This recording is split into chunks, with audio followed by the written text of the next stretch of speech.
Okay, I'd like to welcome you all to Gameloft this morning. It's a very special day for us. I'd like to start by acknowledging the traditional owners of the land on which we meet today, the Turrbal and Yagara peoples. We pay our respects to elders, past, present, and emerging. So this is me, and this is our team at Gameloft. We welcome you all to a very special International Women's Day. This has been a labour of love, this project, and I'm so thankful for everyone that's chipped in and joined us. We have an incredible lineup of speakers with us, all the talented women on our team, and likewise our allies that champion us every day. So without further ado, I'd like to welcome Amaya, our amazing lead designer on Carmen Sandiego. Thank you.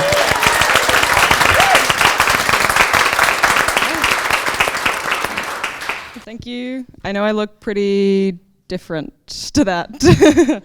My hair changes frequently. Photos don't work very well for me.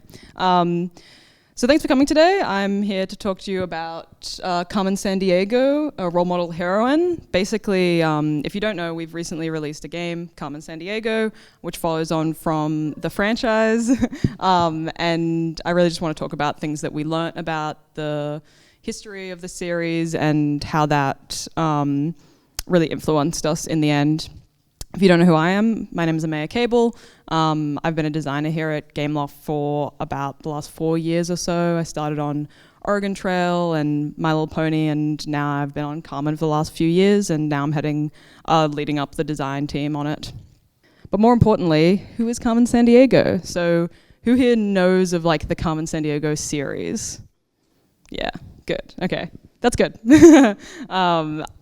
So basically, just to give a little history, the more important thing is where in the world is Carmen Sandiego? So that was the original game in 1985. It was a mostly text-based adventure game where you used like geography trivia to track down criminals across the world.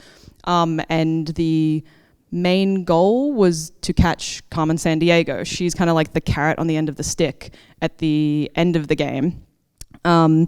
So originally, David Siefkin, who was one of the original developers of the game, basically wrote up a big list of villain characters, mostly just names that kind of give you an idea of who they are and some bios. But it was Catherine Bird, who was their project manager at the time, who picked out Carmen Sandiego as like a very interesting character. She gives off an air of like mystery, and she's a bit international, you know, just from the name alone, because there wasn't really much interaction with the characters at the time. So their name had to say a lot about them.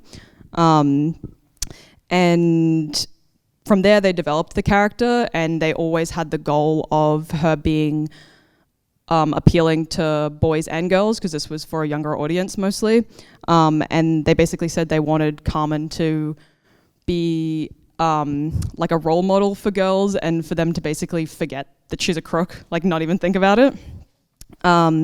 So Carmen was actually physically developed after Marsha Bell, who was their marketing manager at the time. So when we were looking at all this original information, it was pretty obvious to us that the women who worked in the studio at the time were such a huge influence on the game, and they actually used people in the studio as influencers for all the characters, for most of the characters. So I think it was pretty obvious that the fact that there were just a lot of women in the studio meant that there ended up being a fair amount of female characters. So at this point in the 80s, Carmen is a cool, mysterious character, and she's the namesake of the brand, but she's not really a fully developed character. Like, she's just a name, and she's more of an icon. And then we basically move on to throughout the 80s. They developed a bunch more games, where in the world, where in USA, where in Europe. And these kept a very similar theme. They were pretty similar in play style to the other games, and Carmen was still just kind of this carrot at the end of the stick in terms of a character. And then we kind of move into the 1994 TV show, which is where things kind of took a turn for her. So in this show, Carmen is a main character, And she also gets a full backstory. So now we know she is ex-Acme. So Acme was the agency you play as a detective for in the original game. They're chasing down Vile. And she used to be a part of it, but her drive to be the best took her to evil, essentially. But she's still ethical. She's very ethical about the way she steals treasure. And she basically, throughout the series, ends up kind of becoming an anti-hero. She ends up working with Ivy and Zach, who are the other two main characters, to kind of bring down mutual enemies. She never really crosses into like hero territory because it's always about kind of her personal gain as well, and she's still heading up Vile. But we start to learn a lot about her, and she gets more of a personality. She's sassy and cool, and we get to see that a lot. So I also want to note that at this point in the series, I think something that we started to notice was that beyond Carmen, there were so many more women that were influencing the genre, like the franchise. So just to name a few, in the 1991 game show, there's Chief, who is the head of Acme.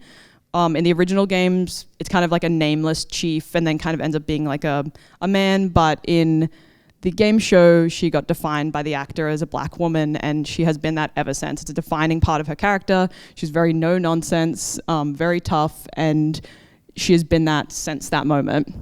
Ivy, that I spoke about before in the 1994 show, she's essentially the main character of that, and she has a lot of interaction with Carmen and ends up Carmen's almost like a mentor for her in a way.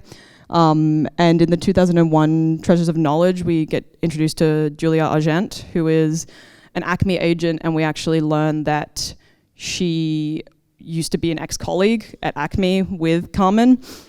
So they have this whole tumultuous relationship. So the series is starting to develop this, this concept of, beyond Carmen, really.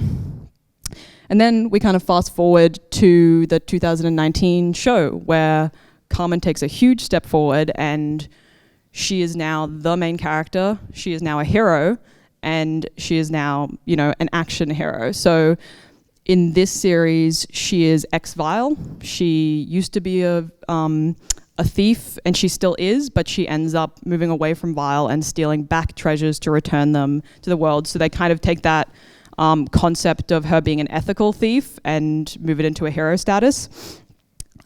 She's also an action hero, so we got the sense that she was like very capable before, but we didn't really get to see it in action much, and now she is fighting constantly and doing amazing things in the show.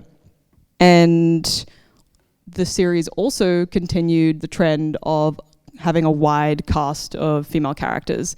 Carmen interacts with so many other women and they get to be not just one-dimensional. It's like Carmen gets to represent women in a great way as strong and tough and independent, but the fact that there are so many other supporting women who are shy or nice or crazy or tough, that's how you get to show that women are so much more than one thing, is by having a cast of women. And then we move forward to our game. So in our game, we was influenced a lot by the original game. Oh, sorry, not the original game, but the show. But in this version, you are Carmen. So that was the huge shift for us. We needed to be able to bring in who she is as a character and make sure that the players felt like they were her. And to do that, we had to really understand who she is. She's mysterious, but she's personable. She cares. She's tough, but she's like not emotionless. She's knowledgeable and able, but not infallible. And she's fun and sassy, but she's not silly. And we honestly really kind of struggled with that at the beginning. We were focused on making an action game, and that meant that Carmen was kind of a bit faceless in the game. And when we looked at it and we looked at the other games and we looked at how important her character was, we really realized that she can't be that faceless. Like, you have to be playing as Carmen. You're not just playing as a generic RPG character. And I also kind of want to make note of our team. So obviously there is also a huge team beyond the design team, but as a designer, I'm going to talk about my team. I think we're very fortunate to have a majority female design team, and we also have a ton of women in the art team and the rest of the team. But not to say that the men in the team didn't also push forward these philosophies, but I think we can't ignore like internal biases, and we can't ignore like the passive impact that women just being in the room have on the design of the game. When we were working on writing the game, beyond You Are Carmen, we also really noted the importance of all the characters you interact with. So the game, you travel through it so quickly and there are so many quests, but you know, every character that you interact with, even for 30 seconds, is someone that influences you, and you're going to keep interacting with these characters. So when we were designing these quests, I think we really had a philosophy of, okay, this is a kind of cartoony game, it's a bit over the top, there's some silly, weird person who's got their market stall destroyed and they're annoyed about it. Do we just think that that's going to be a man because, like, you know, the wacky sidekick is always a guy? You know, do we fight those internal biases, and do we make sure that we swap those things around? And we really wanted to take that from like the show, where we see all these different weird women and make really weird characters who were women, were men, were diverse. And that was a big philosophy that we continued on through the game.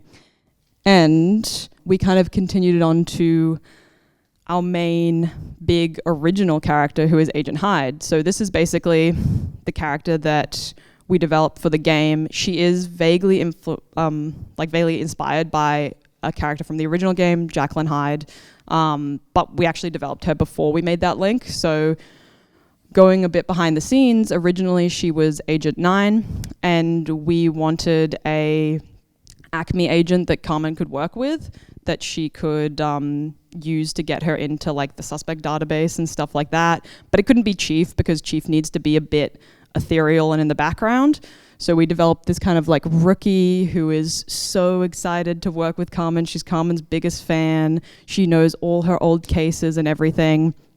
And when we were thinking of, okay, what is the ultimate goal of this game? Like, what is the end narrative? Where is this game going?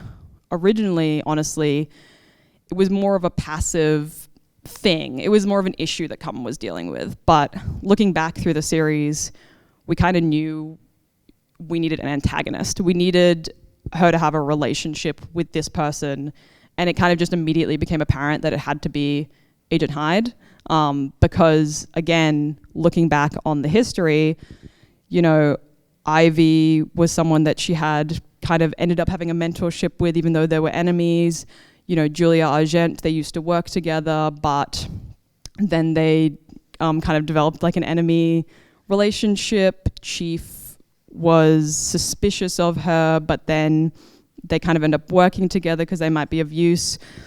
I kind of sometimes bring it back to the Bechdel test. It's kind of old school, you know, and it doesn't really cover everything, but that concept of, are there two women talking about something that isn't men, and do they both have names? And that is an ongoing theme in the series. Carmen, in contrast to other, you know, main female action heroes, she doesn't really have to be surrounded by men proving that she's just as tough as them. She's surrounded by women and they're just being people. And that has always been an ongoing theme through the series. And we wanted to continue that. I think we've kind of stepped beyond the proving yourself mentality, and we want to continue that. So I can't really say whether we and our game was able to have an impact on women and young girls yet. The game has only just been released, but I think the fact that young girls who played the game originally and knew of the concept of Carmen now get to be an adult and play the game, or play the game with their kids, with their daughters, with their sons, and play as Carmen, I think surely has to do something. And that's pretty much it. So if you want to take a look at our game, I'm going to show you something. Hey, Red. A cutting-edge fighter jet was stolen from the National Air and Space Museum in Washington. Only the world's greatest thief can stop Vile, and that's you.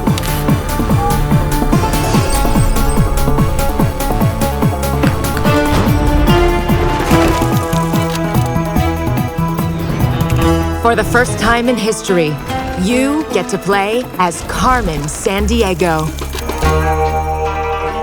Track thieves as you travel around the world.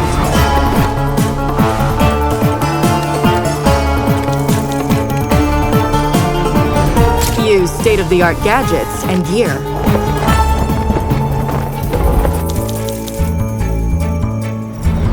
Use all of your skills to outsmart vile operatives. Gather intel, decipher clues, and catch suspects.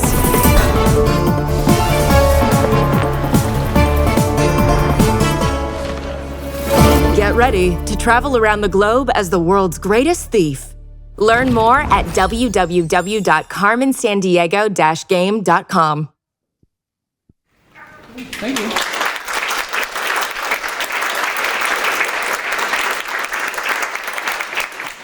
I'm going to hand over to Cass now, who is our game community manager.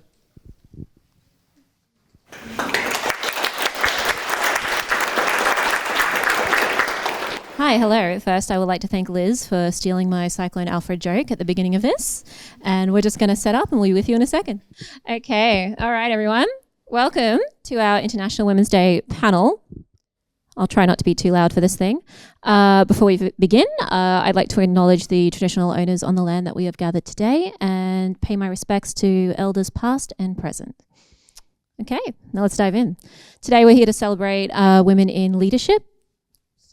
It's all good. I thought I was doing something wrong. That's okay. You're good. You're good. I'm good. Sweet. All right. The games industry right now, it's ever evolving and women are taking up more space than ever before.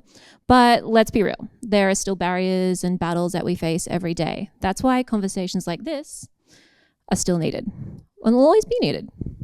Because if we as women don't see ourselves as in leadership positions, we don't see ourselves as leaders. So today, our panelists will be tackling key topics like mentorship, advice to women entering the industry, and of course, seeing themselves as leaders. Then we'll move on to questions that some of you have submitted before the event. But if you do formulate a question during our talk today, don't worry, we have a networking segment right after all these talks where you can approach us. We don't bite. All right. So for those who don't know, I'm Cass. I'm the game community manager here at Gameloft Brisbane. I've been at Gameloft Brisbane probably to the day 3 years and the game industry about 5 years. So they've tolerated me for 3 years, so pray for them. But today my role is simple. I'm here to guide the conversation with our wonderful panel of industry professionals.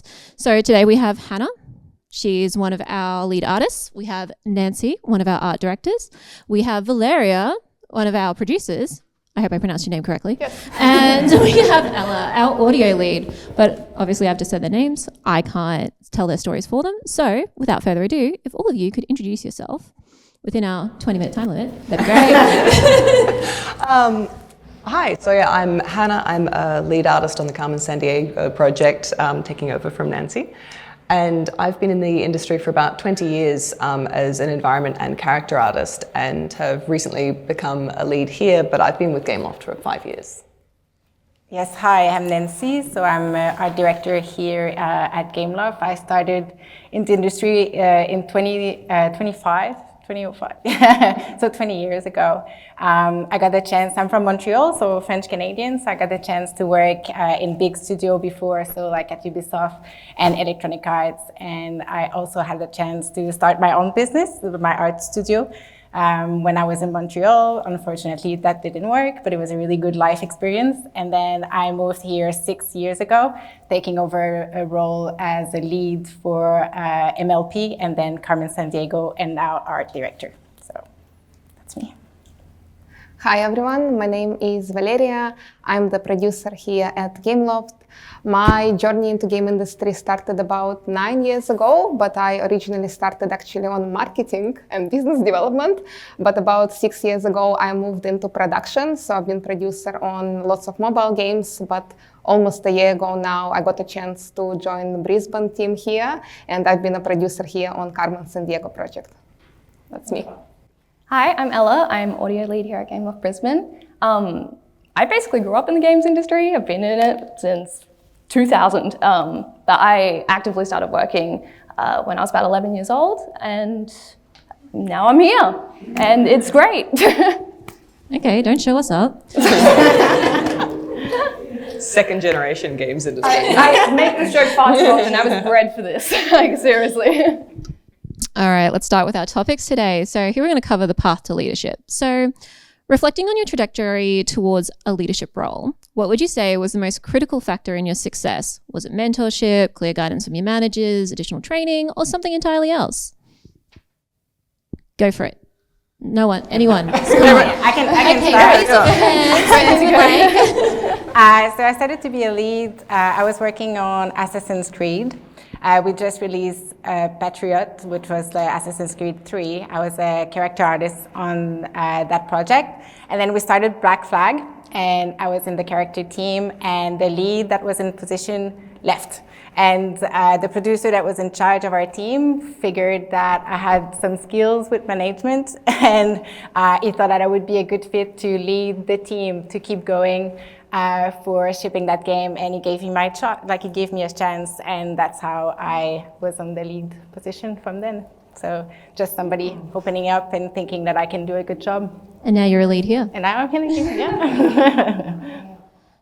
We all good? No one? Okay. All right. I'm going to get you to answer a question at some point. All right. In your experience, what are the most persistent challenges you've encountered on your journey to leadership? I would say probably like maybe a lack of trust sometimes. I think when people, like they say they want to give you responsibility, but that often gets misconstrued amongst like just more work, especially for us as women. I think we have this natural habit of like working ourselves to the bone. And I think there's a certain level of trust that I think, especially Gameloft Brisbane, has given like each and every one of us in leadership positions as women. That's greater than just work, it's trust. And yeah, that's just something I think I faced a lot before getting here. We do tend to wear a lot of hats and try and prove ourselves that way, and we don't really have to. All right. I mean, it can also be a lack of training in how to be a leader, how to manage a project and a team and work with people. Thinking of my path into it, I've just realized I actually probably got my start when I was in university. I went back to university to study how to get into film, and I had the opportunity in a really safe, structured environment as part of my university course to lead teams and manage projects, and that was actually a really great learning experience for me that I think really set me up to be able to be a lead now. Like if I can add, like what I like that now things has changed is back then when I started to be a lead, unfortunately there was a lot of misbelief, or I don't know exactly what is the good word, but a lot of people would think that the reason why I was getting a lead was because I was a woman. So they were thinking, oh yeah, of course, she's the woman of the team, she's the only one, so if they have to give a lead position, it's going to be the woman of the team that will get it. So I had to fight to prove them that I'm not just a woman, I can do that job. So now I think this has changed drastically. I think I've seen that changing, and I think it's really, really for the good. Yeah. I'll quickly add as well. I feel now I love this. Thank you. Yes, continue. Similar to what Nancy said, I feel like as a woman, especially when you work in the industry, which tends to be known as a more male-dominated industry, we tend to work very hard to prove ourselves, to prove our knowledge and our skills. So that's probably was the biggest challenge, I think, for us here. All right, good. All four of you answered. I love this. Okay, wonderful. So, in your experience, what improvements do you suggest can be made to make senior positions more accessible to women? I think this is a good start. I think showing that this is possible, that the girls from the next generation see us and they're like, oh, this is actually something I can be, and this is something that I would like to be, which I didn't have when I was your age. I think this is already a really good start. See, my answer was just cloning Liz Ballantyne. Exactly. That's actually right. Also, it is still competitive. Like, it's still the games industry, which is not, like, there's not abundant jobs everywhere, especially in Australia. And even though we are women, it's still competitive, and you need to work for it as well. And like, knowing that this is what you want, I think just go for it as well. Have the confidence to get there. Ask questions, find a mentor, do all the things you need to do to be able to like be in this position or get to this position, more realistic. I do feel like mentorship's completely underrated and should be utilised so much more. Absolutely. Yeah, because I can really second Nancy's experience, because I've got 20 years in the industry, and when I started there really weren't any women in the company. So I worked in higher level management positions, leading teams, so there wasn't anyone for me to base what I wanted to become on. Yeah. All right, so this one might be a bit of a hard one. So in your opinion, what factors tend to hold women back from reaching leadership roles? I can go first. Ooh. I think as a woman, at least personally me, I feel like some of us have a lot of self-doubt. I was about to say exactly that. And just being scared to apply for certain roles or scared to speak up, especially when you're in a meeting with like 20 male colleagues. But I think it's important to remember your worth, and that the skills, the knowledge we have is important, and not be afraid to just do it. And also, I think as people that are doing the interview, I think those people need to be aware that if you interview a man and a woman for the same role, often you tend to see that the woman will be like, oh yeah, I think I can do that. I think I can do that. And there's not the same confidence, where sometimes the guys will be like, yeah, for sure, I can do this. And then if you don't go deeper a little bit and try to see, then and giving them a chance, then sometimes just by an interview, if you don't really go for what they are really worth or something, it might happen that you don't see it by just what they're saying. So. Yeah, that's not to say that there aren't other things that can be barriers and obstacles in the way of moving forward in your career as a woman. But I think sometimes we can be our own worst enemy, in the same way that we undersell ourselves and we don't speak up and don't want to be seen to be cocky. Taking the limelight and being pushy and a lot of those kind of things. Take up space. That's what I do. Yeah. Take up your space. Do it. All right. So how do you feel Gameloft has amplified opportunities for women in your experience? Or for others that you've seen? Oh, well, absolutely. I think that I was saying that, I took over the Carmen project from Nancy, and I think that it was a joint effort on Liz and Nancy's part to help me in my career by giving me that opportunity. And so I think it is very much being given the opportunity and having people who are making special effort to actually help you forward in your career, because it is not really a thing that you can do entirely on your own. You need the support of people in your team and the people who are managing you. Back to the trust. You get the trust to have these opportunities. All right. So what has been the single biggest personal or professional achievement on your journey to leadership? I think for me, I just had the chance to start, like I was saying, I started a studio when I was in Montreal, which one of our key purpose was to have parity. Parity is the right word. So to make sure that we had equal representation of men and women. So the team that we started with was 5 associates, and there was 3 out of 5 that were women. So everything was surrounded by the idea of like trying to push the position of women into game. And I was just really happy that when this didn't work out and I came here, I could find a bigger studio that had the same philosophy. So I think I'm just really fortunate to be here, where a studio where it's extremely important, and we take that really at heart in the progression of everyone. Beautifully said.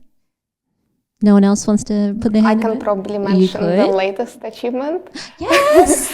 Which is very fresh in my mind because it's Carmen's Sandiego project. Yeah, that little game that we just launched last week. I'm extremely proud of our team because it was the first cross-platform game we've done and shipped here in Brisbane. So it's been a roller coaster, but we all did it, and I'm extremely proud of our team. Fantastic. Also, when Amaya said before about the impact on women, I can tell you the community sentiment report, women love it. Don't tell me the actual statistics. I don't know this off the top of my head. But anyway, okay. So adapting to change. The industry is constantly evolving. How do you stay adaptable and continue to grow as a leader? I think talking to your team members is about the most important thing you can do. We're always learning. Yeah, it's it's imperative, and just listening to them, because trust me, these people are so talented and they know so much, and all of that feedback together alongside you like being willing to also make that active change, I think that's how you keep up with it and make sure that things always stay good for your team as well, and that you're keeping up with these ever-changing tides. Yeah, I mean, I think that times have changed and a lot of things about the industry have changed, but being a good leader in a lot of ways hasn't changed. Like, I still remember, even though a lot of them were men, when I started, I had particularly good leaders in management in my life, and I tried to sort of model myself on, you know, what I thought that they would do. And so I think, you know, now I just bring it back to like, what is the sort of manager I would like to have, and try and be that person. It's a good mental state to be in. That's really good. All right. So let's go on to mentorship. How can we better support and empower the next generation of women in games? Maybe, I think, probably by being a good role models first, and serve as an example to all the females out there who want to move into the leadership role in the game industry. And also, I think, by creating and supporting opportunities for them to actually bridge that gap and like not be afraid to apply for role, to ask for advice, to ask for opinion. Extend that olive branch. Yeah, be there for them. There we go. Exactly. We're good. Moving on to the next one. Okay. So who were your role models early in your career, and who inspires you today? I already dibs Liz, so yes. Yeah, but I mean, I'm going to use Liz again. I'm sorry. Early in my career, there was a lot of art director that were in position, but never it was a woman. So I had never worked with a woman before. So I had good art director. Don't get me wrong, there was really good ones, and they really inspired me in my career back then.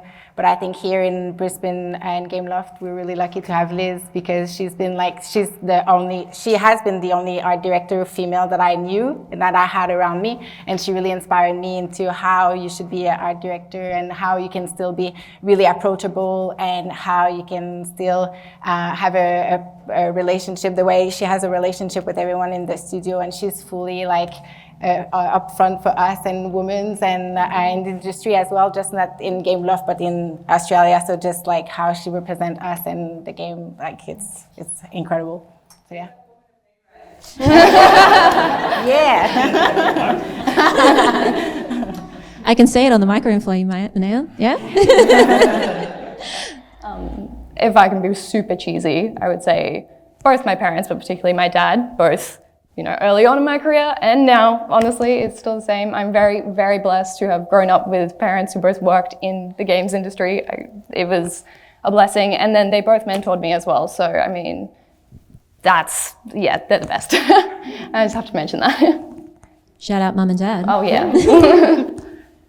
Anyone else? We're good? Moving on? Yes? Oh, I was just going to say, I never really had a lot of female representation when I was in my career early on in games, but I took a bit of a detour into film for a little while, and there was a prop master on a film that I worked on who kind of became a bit of a mentor for me, and it was the first time I'd seen a woman. It's a very similar industry in film where it's very male-dominated, especially in certain fields, and it was the first time I'd seen a woman, especially in her 50s, who was in a management role and also still was able to keep her femininity, which is something I don't think I ever really thought of as being something I would be able to do. Going into that kind of high-level management, I thought you had to be one of the boys in order to get like that. And so that was the first time I'd seen something different.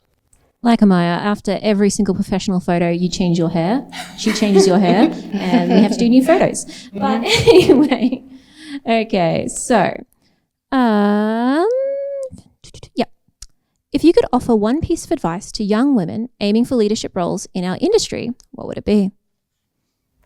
Don't be afraid, probably, to step up, to take on a challenge, to apply for this role you are probably worried to apply, and have a faith and trust that your knowledge and your expertise, it's worth sharing with others, with colleagues, and just take up space. Yeah, and be yourself. Yeah. Let your actions speak for yourself. You don't have to prove yourself. You're I'm sure you'll be worth it and everything. So it's just let yourself be exactly who you are.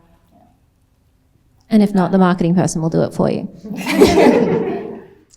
All right. So with the time that we have left, I'll switch to the questions submitted by our attendees. If we don't get to yours, or if you've thought of one during the session, feel free to ask us personally during the networking time after all these talks. So is a moment in your game dev career when you saw other women really lifting each other up? Here. Yeah, I think I gave an example earlier, which was being given the opportunity to be a lead. That was, something that was kind of, offered to me by Nancy and Liz. That was a wonderful moment of being supported by the other women in my team. I had a really amazing opportunity to work on a game called Unpacking, and we had a very, very wonderful female energy, our creative director, Ren. She just, not only what she strived to do with the game itself and the themes that it was representing, that I think you kind of talked about it as well, even with Carmen. It's a similar thing, all of our perspectives, all of our love for each other and for the game that we were making, it all kind of made its way in there. And I think, that was a very impactful, moment, or not even moment, period of time for me in games and working on that game, and each of us just uplifting each other. Yeah. All right, Nancy, I think I have one for you. Last year, I did a panel at GCAP about motherhood in the industry and talked about what benefits employing mothers brings to the studio, as well as challenges mothers face within the industry. I would love to hear about what policies, incentives, and strategies you, Gameloft, utilize to help mums and women thinking of becoming mothers with problems they will face, such as work-life balance and job retention. Do you think there is more that could be done at Gameloft to retain this minority within a minority? Yeah, so personal story. So I have a 3.5-year-old boy, and while I was in maternity leave, Liz asked me to go grab a coffee, and she's like, okay, what do you think? We have a game, it's coming, and I would like for you to be the lead. And I'm like, yeah, but I just have a baby. She's like, yeah, but that's okay. We'll make it work. Let's see how you want to come back, and we'll support you and everything. So then I came back, and I was part-time. And even though I was part-time, they gave me the role, and they trusted me, and they supported me the whole time. And I think that was just an incredible way of saying, even if you're a mom, it's not a leadership role is absolutely open for you. And I think here in Gameloft Brisbane, it's the same for dads or mom, it doesn't matter, but family is extremely important. We always put that in front of pretty much everything, making sure everybody has a good life and work balance. There's possibilities to bring your kids if there's any issues. We are open to that. You can bring your kids upstairs. There's space for them to play if they are old enough to go upstairs. My son was injured at some point. I brought him, and nobody looked at me being like, oh, so annoying. So there's really an open mind to families and for women to be mom as well as having a leadership role. So it's really incredible. We are a family-friendly studio, and our snacks get eaten during school holidays. And we have wonderful play testers during this time. Anyway, so another question. How do you encourage creativity, innovation, and keeping your team happy while under deadline pressures?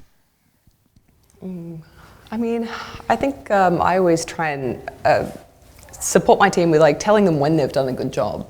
Every time they've done something good, make sure you call it out, because there are always going to be times when you have to ask them to go that extra length and push a little bit harder and do a lot of work in a short amount of time. So showing them the whole rest of the time how supported they are and how valued they are as part of the team, and making sure that in the times when it's not busy, you approve time off, and you make sure that they're leaving on time, and you make sure they're getting that balance of the busy and the quiet periods of work.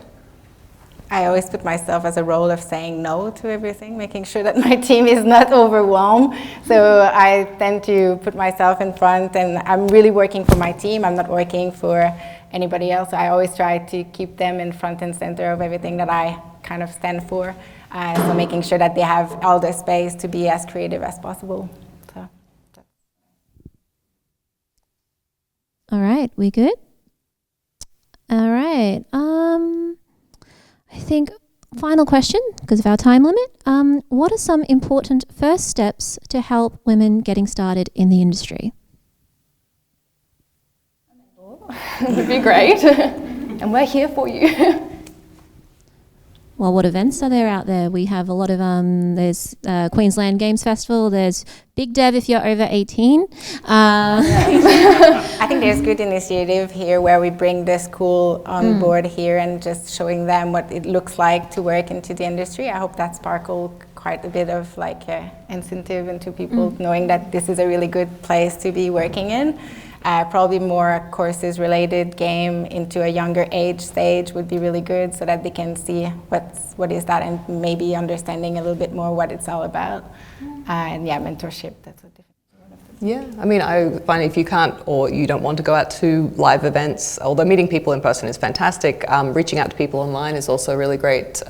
You know, finding people and actually just sending them a personal message and being like, hi, I have a question, you know, can you help me out with this thing and give me some advice? And often people will be really happy to start that conversation with you. Don't be afraid of LinkedIn.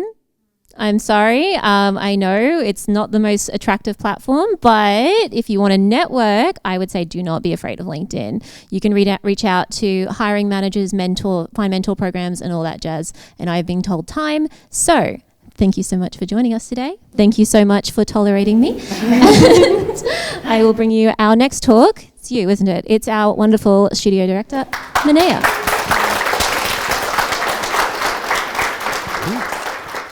A lot of people.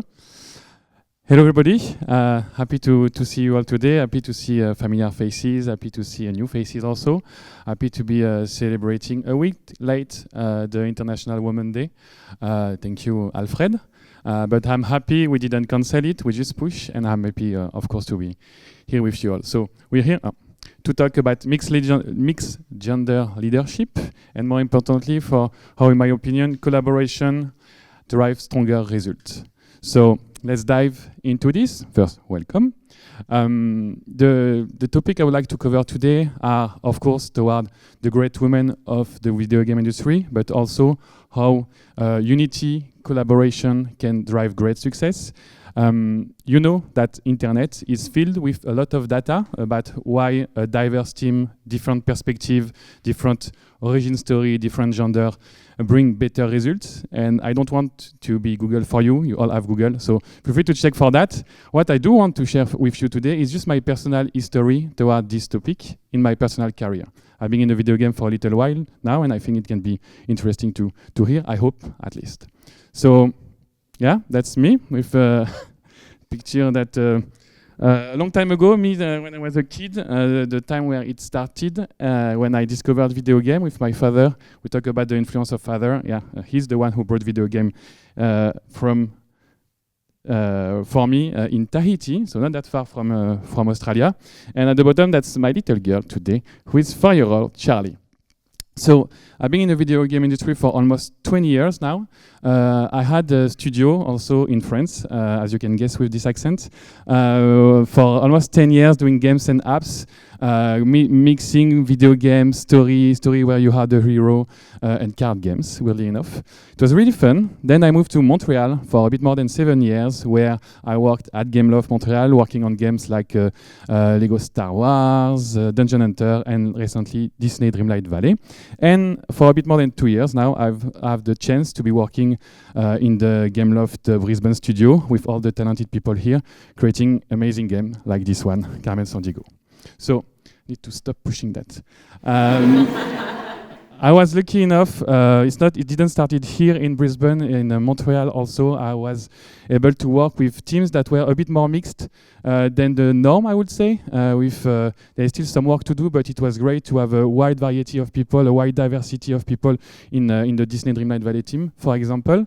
And what I love about this is that it was not just a question of like quantity or ratio or stuff like that. It was also about the quality of these women I had a chance to work with. Like, they were insane. They were really, really, really good, really impressive, and without her, I would not be there today.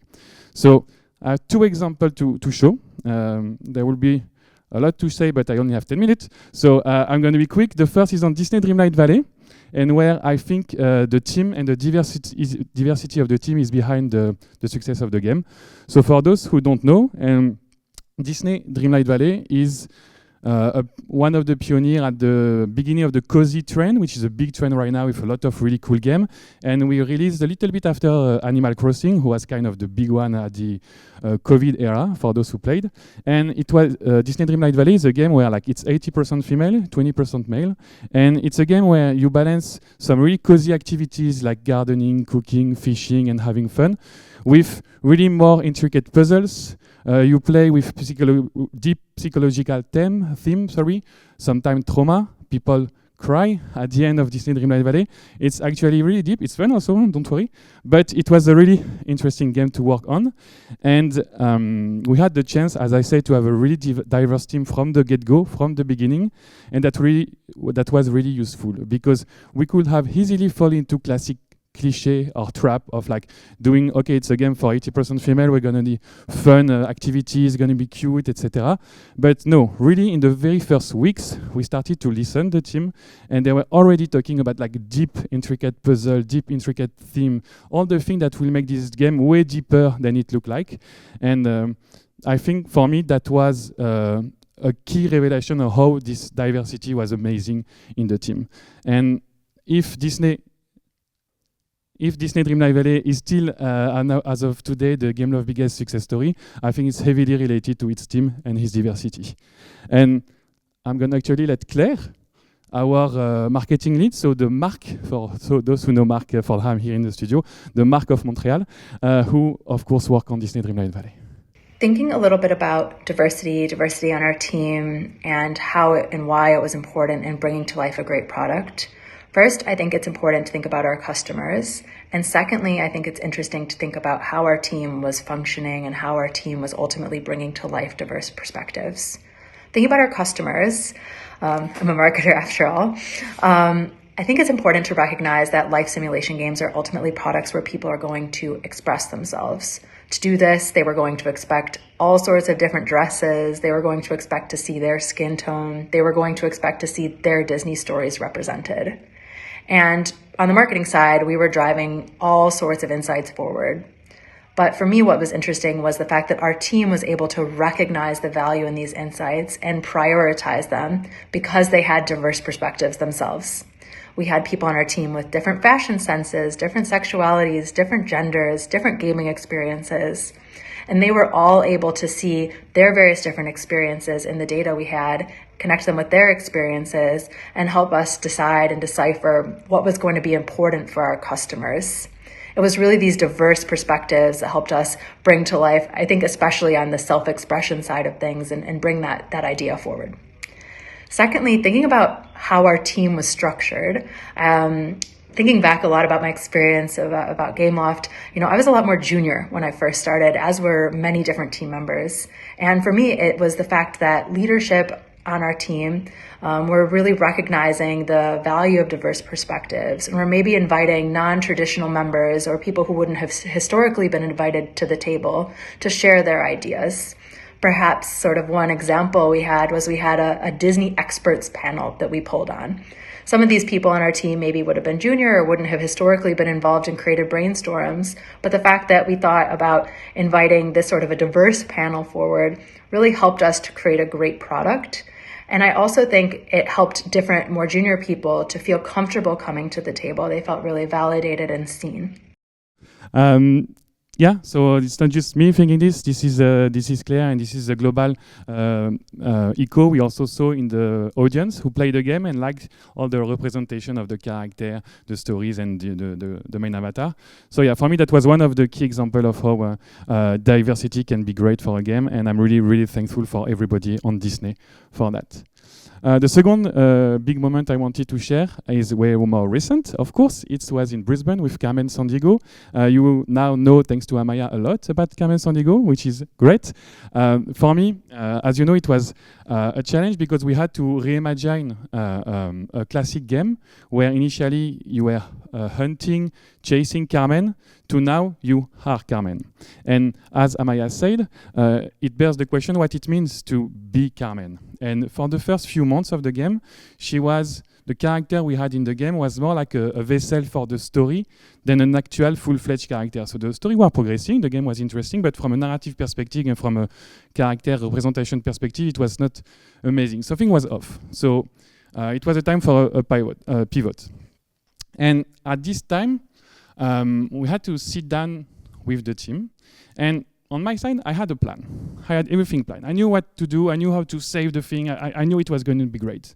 But before sharing that, what I wanted to do was just sit down with many meetings, but one of them I remember really well was with the designers. So all the people you saw in the little bubble earlier, I sat with them and say, before sharing the plan, I'm going to see what they have in mind. And I sat down 1 hour listening to them non-stop. They knew everything that was wrong. They knew everything we had to do to make the game way more interesting, and they knew everything we had to do to make Carmen. So I threw away all my plan, and we just applied that. And it was just not one meeting and just the group of designers. Everybody worked on that, but some of them become a product owner. Some of them started to prototype stuff that were way further than what I hoped. And in a couple of weeks, I was going to say Amaya. In a couple of weeks, Carmen started to glide around the sky, started to use her grappling hook, started to have really interesting story to tell, etc. And finally, she emerged as a really badass female protagonist, thanks to how the team itself reworked her identity. So for that, a big thank you for the Carmen team, and maybe a round of applause also for the Carmen team.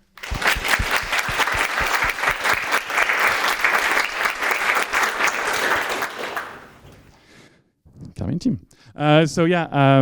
Almost finished. A quick conclusion. I just want to double down on the fact that we are in a weird period of time that I think we will all read in history books, which is not fun.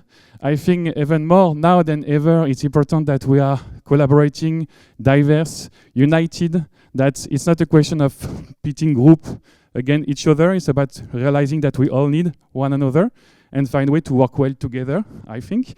And I think another thing when we think about leadership for women, it's, well, for anybody, it's making sure we all have equal opportunities, that we make sure when you are maybe a senior leader, you listen to everyone has a voice, everyone's opinion matters. Not everybody needs to decide or do everything together, but at least everybody should be heard once. And yeah, as a leader, you can try to identify maybe the more, let's say, quiet, discreet, sometimes female people in the team, that if you give them just a speakerphone, they're going to be amazing and they're going to completely change your game. So I think that's one of the responsibilities we have as leader to do for anyone. And obviously today we are celebrating the women of the video game industry, something I will never really understand what it is, obviously. But after 20 years of a bit managing people of diverse team, diverse origin, there is maybe one thing I want to share that I will share to anyone, including my 4-year-old daughter when she will grow, which is maybe not really politically correct, but anyway, be hard on yourself. Challenge yourself. Know your limit, go above. This potential imposter syndrome or this lack of confidence, kicking in the butt. You're not inferior to anyone. You can do it. You're gonna kill it. A lot of the leaders I've seen in my life were female and were amazing. We saw a couple of them today in the panel or in a video. And yeah, just challenge yourself, face the obstacles, don't be afraid, and try it because you're gonna nail it. So congratulations, everybody. Thank you.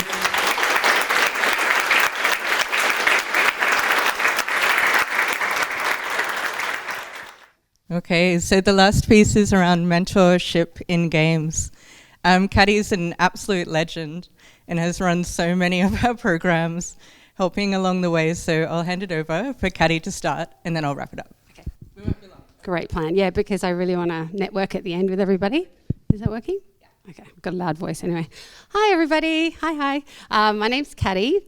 I'm in the HR team, but one of the most exciting parts of my role is the opportunity to work with lots of people in this room, foster community partnerships to, I suppose, what we're doing is looking at creating, pathways for the next generation of female talent. So that is what my passion is. I'm very lucky to work alongside some of the most talented creative game developers in the industry.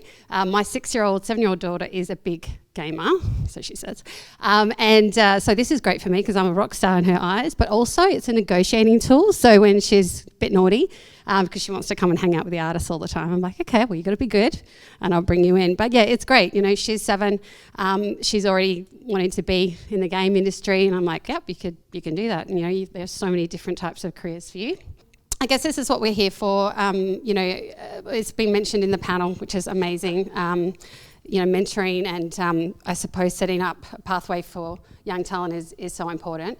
There's quite a collaborative, studio, as you can imagine, and there's already a lot of developers here who take their time in and out of work to mentor, which is phenomenal. But I think what I'd like to sort of go through is what we've been working on over the past few years and what we'll continue to work on as well. I'm not going to go through everything because we don't have time, but I will just mention a few of the things. The Fortitude Champions program, I just wanted to mention that Liz is mentoring Simone from there, and I welcome them. And she's been mentoring for about 12 months, and I've met her in the studio. She's fabulous. We've done, I think over 10 studio tours, and everyone here has helped with that, which I love. Partner with the ACS, so the Big Day In is an amazing program for year 9s to 12, and it really just gives them, access to what's available in all the tech careers. We've got Catherine Booth, our amazing game designer, who's put her hand up for the next one on the Sunshine Coast. So it's only about 400 students, so you'll be fine. You are an amazing speaker, so. And then, I guess, there's a lot of people who have come through here with the capstone projects and student showcases. Screen Queensland do a lot of work with you guys. I'm very happy that you're here today.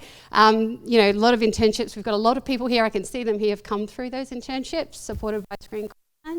And the residency program, which we go and mentor some of the people in there. And we've actually onboarded people through the residency program, so that's amazing. Okay, I'm passing you over to Liz in a second. But what are we doing this year? Sorry, 1 second. More initiatives. So I've actually, through a referral here, Lily, thank you, I met a lovely lady from Aurora College, and we are going to look at doing some online masterclasses to support students in rural regional areas. I think this is going to be really special, and there'll be a big focus on neurodiversity perspectives, women in games, so that's exciting. And also working with a local university, QT, on a game jam for boys and girls 6 to 8 years old, so I'm putting my daughter in for that. And also working with Screen Queensland with the Season of the Dev, which is going to be great. So there's a game jam and there's an art workshop that we're involved with as well. And I'm going to pass you on to Liz because I'm really excited about the mentorship program for emerging senior women leaders. So there's been a missing piece in the games industry that we've seen and spoken a lot about today. But we can see within our team at Gameloft Brisbane, there's a little bit of magic that's happening. We've got some really great female leads. So we're proposing to do a mentorship program.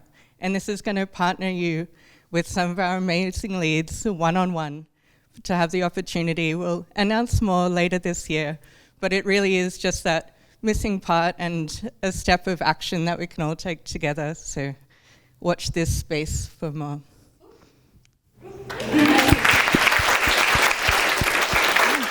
And I think this is it for us today. I appreciate you all sitting for so long. I just have one more task for you all. As we start to get up and mingle, I'd like you to think about a woman in your life. It could be your mom, it could be your sister, it could be an astronaut, but have a think about who that special woman is for you and turn to the partner next to you and just share a little bit about them today. Okay. And huge thank you to all of our team at Gameloft Brisbane. This is amazing and we have such great support here. So thank you for all of our speakers and volunteers. It's been amazing. Thank you.